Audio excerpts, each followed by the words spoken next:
We are going to look at a stunning, understated series offered by JLC. They call it the Master Control series, but I like to call it the Sector series because they all incorporate the same sector-styled dial. And before getting into the individual pieces, let's just look at them collectively as a family. It's so important when you're releasing a new product range that all of the models speak a similar language, whether that is down to the typeface, whether it's down to the dial layout, the colors used, just the size of the cases alone. They make such a neat and coherent family and would be awesome if they were offered in a Trilogy set. They all incorporate different complications. Though the cases and sizes are the same, they all look very different in respective ways. So all that really needs to be known about these pieces is that they are not new. They were released in 2017 at SIHH and were considered almost entry-level pieces to the JLC family. They wanted to reach out to a different segment of the audience, and we will get to that point at the end of the video. But what really caught my attention and what makes me think about these pieces is that level of coherence that we don't see with any other brand today. All of the pieces say the same thing in a different package. Before the discussion began, I highlighted a few key points that I think are relevant to these pieces. Offer value, historic tribute, horological focus, understated design, unique to the family. I think all of those points play well together. So the initial piece, very standard, very basic, talking about historic tribute. It really does call back to those sector dials from the late 30s, early 40s. But JLC manages to add a modern touch with ideas like separating the batons around a chapter ring rail style dial, a certain typeface that they use, the use of highlights at every 5-minute marker. The thought of heat bluing the hands is also brilliant, and just the simple effect of giving a blue date window to the piece ties in all of these elements very well. I must say the choice of typeface is also brilliant, nice and round, nice and appealing, pleasing to the eye, not aggressive, not something that looks like it would go out of date, if you know what I mean. Their choice of using needle-styled hands is also very interesting, playing back to that historic tribute, but with a twist. The fact that they are skeletonized with no luminova inside them makes them almost irrelevant when you want to enjoy the space on the dial and not necessarily want to know the time. It's a fascinating approach when we really zoom in and look at the quarters and notice how the lines are actually pulled inwards instead of pushed outwards like you see with the rest of the batons around the dial. It's very crisp, very clean, easy to understand, looks old school but has a modern touch to it. And when you turn the watch around and you see the movement that they offer, the finishing, the level of detail, as you would expect from JLC, it's just brilliant. So as an entry-level piece to the family, I think it is quite unique because it offers something very different. It's not a Reverso, it's not a Polaris, it's not trying to be overstated. And I think that's what gives it such a great visual aesthetic. It's very different to what other brands offer and fits very well into the JLC name. Then we transition to my favorite piece in the family, and that's the chronograph. Again, it's an automatic chronograph. But what sets this model apart from your generic chronographs is that it only uses 2 subdials. And those 2 subdials only work for the chronograph feature itself. There's no indication of running seconds on the dial.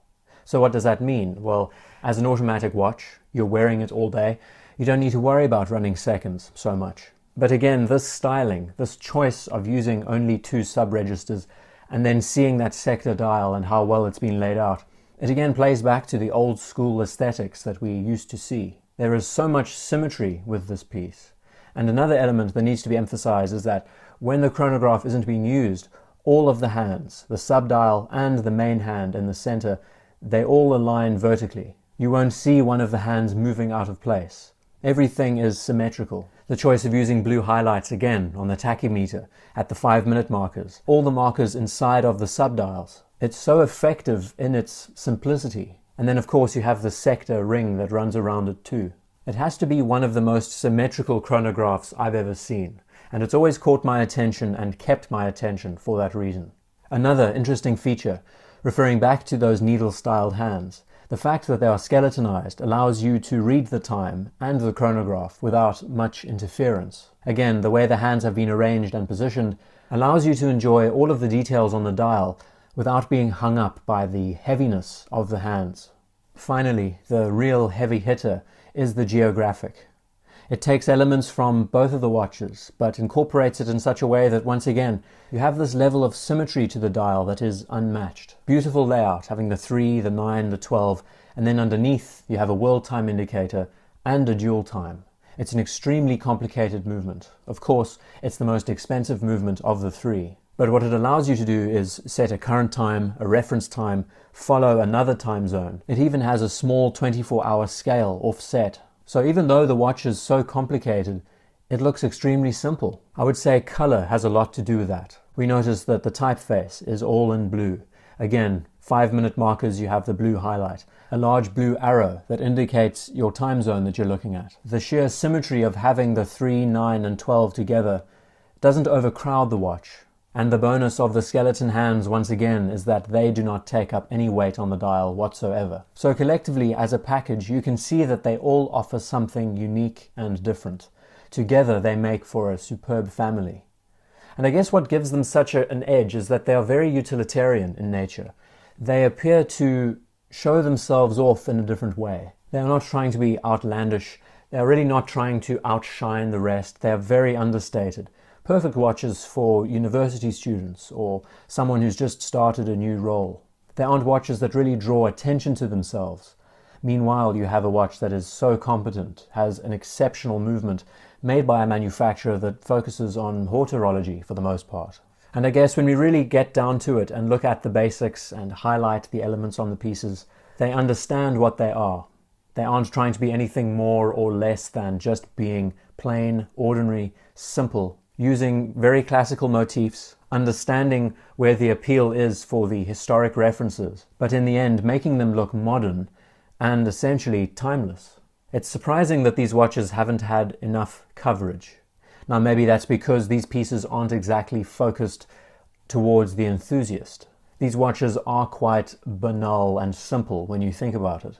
But as a watch that gets you into the hobby, these pieces offer an insane amount of value. And it's that level of symbiosis, that relationship that they all share, individually built, master chronometers, simple, effective, streamlined, fun, very unique to the brand, that I think is what makes this Sector Dial series extremely unique. It shows what a watchmaker can do above and beyond what we expect. It's not creating a reissue series, it's paying tribute to past references. That with a few modern touches allows for these models to sit on a platform by themselves, representing the family in a different way. So of the 3 pieces, if we're looking for value for money and just design excellence, I find the Chronograph is the most appealing by far. It's that level of symmetry. It's the idea to keep the sub-seconds away and focus entirely on the chronograph. It's very old school, once again, but looks very modern. The cleanliness and that level of symmetry is so attractive. It's so appealing. From a distance, it just looks like your everyday watch. And as you get closer into it, do you notice the blue highlights, the accents, the skeletonized hands? Just the sheer emphasis on the size of the subdials relative to the overall package. How the circles all play into each other. It's a very exciting watch. And next to that piece, I would take the standard date complication reference, just because it's simple, understated, speaks a lot to that old school aesthetic. It would have been nice if they created a no-date version of this piece. Maybe they'll bring out a new series of references in the future. But I believe that this series says a lot about JLC, in the way that they can produce something modern, keep to their old school styling, harken back to the past, but create watches that look very, very modern and will last the test of time.